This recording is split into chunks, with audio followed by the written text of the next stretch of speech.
क्या आप जानते हैं कि डायनासोर से भी पहले दुनिया में कौन रहता था? उस वक्त दुनिया कैसी थी? ये वीडियो आपको उसी दौर में लेकर चलेगी।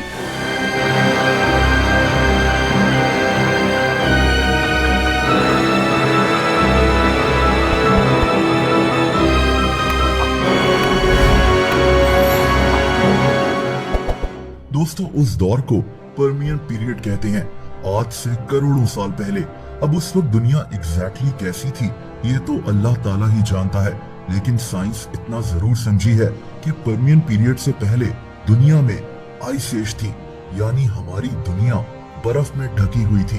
वक्त के साथ साथ जब ये आइस एज खत्म हुई तो हमारी दुनिया तब्दील होना शुरू हो गई। बर्फ से ढके हुए दरख्तों के बजाय अब बारिशों की वजह से दुनिया में हरियाली दिखती थी, और यही वो वक्त था जब पर्मियन पीरियड शुरू हुआ। आज दुनिया में 7 बड़े आजम यानी कॉन्टिनेंट्स हैं, लेकिन उस वक्त हमारी दुनिया मुख्तलिफ होती थी। उस वक्त दुनिया में सिर्फ एक कॉन्टिनेंट था जिसे पेंजिया कहते हैं। बाद में ये कॉन्टिनेंट टूटकर मुख्तलिफ हिस्सों में बिखर गया, जो हमारी आज की दुनिया है। खैर दोस्तों, ये डायनासोर से पहले का वक्त था। अल्लाह ताला ने उस वक्त में कैसे कैसे जानवर तख्लीक किए थे, अब इस बारे में जानते हैं।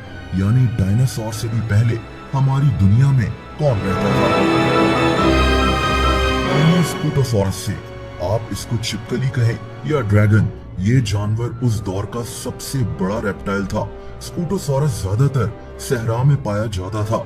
ये ज्यादा तेज भाग नहीं सकता था और पौधे खाकर अपना गुजारा करता था। इसे सहरा में मीलों दूर चलना होता था ताकि ये पौधे वगैरह ढूंढकर अपना पेट भर सके। इसकी स्लो स्पीड की वजह से कई दफा ये दूसरे जानवरों का शिकार बन जाया करता था। दोस्तों, अब इस बिच्छू को देखें जो उस दौर में समंदर के अंदर रहता था। इसे टेरिगोटस कहते हैं। ये एक बहुत बड़ा बिच्छू था जिसका साइज 6 फीट तक जा सकता था। आप एक 6 फीट के इंसान को सोचें, ये बिच्छू इतना ही बड़ा था। ये मछलियां वगैरह खाकर अपना गुजारा करता था। इस बिच्छू के फॉसिल्स बर्तानिया से दरियाफ्त हुए थे। दोस्तों, इस अजीब जानवर को डायमेट्रोडॉन कहते हैं। ये किसी छिपकली की तरह लगते थे। इनकी कमर पर एक बहुत बड़ी दुम सी बनी होती थी जिससे ये सूरज की रोशनी को एब्जॉर्ब करते थे। ये बहुत ज्यादा तेज भाग सकते थे और अपने शिकार को चंद ही सेकंड्स में ढेर कर दिया करते थे।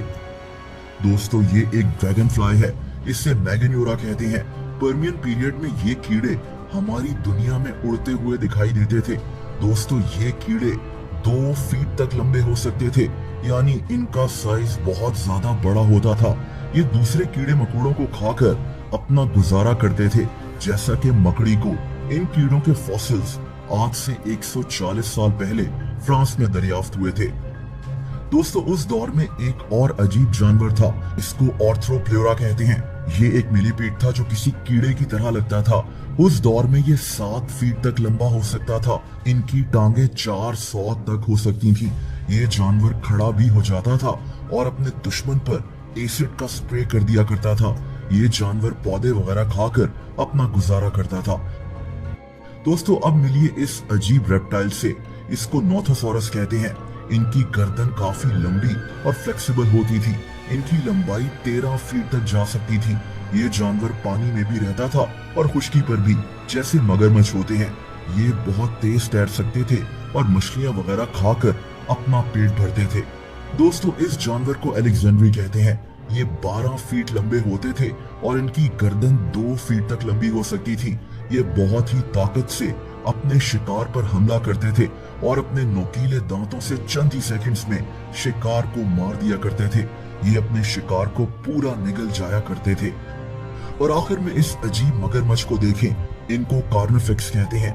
उस दौर का ये मगरमच्छ 2 टांगों पर खड़ा होकर चल भी सकता था।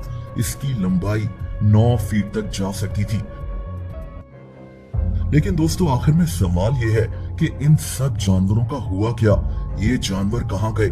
जैसा कि मैंने कहा कि इसकी असल हकीकत तो अल्लाह ताला ही जानता है, लेकिन साइंस जितना समझ सकी है वो ये है कि ये जानवर ग्लोबल वार्मिंग की वजह से दुनिया से खत्म हुए।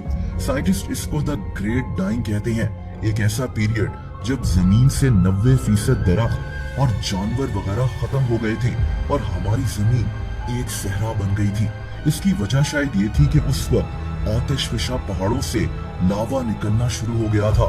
ऑक्सीजन लेवल सिर्फ 10% तक गिर चुका था। लावा की वजह से हवा में राख ही राख फैल चुकी थी और सूरज की रोशनी जमीन तक ठीक से नहीं पहुंच रही थी। दरख्त खत्म होना शुरू हो गए थे और इन जानवरों का जिंदा रहना मुश्किल हो गया था। बहरहाल अल्लाह ताला ही बेहतर जानता है कि करोड़ों साल पहले उस दौर में असल में क्या हुआ था। दोस्तों, इसी के साथ ही पर्मियन पीरियड भी खत्म हो गया था।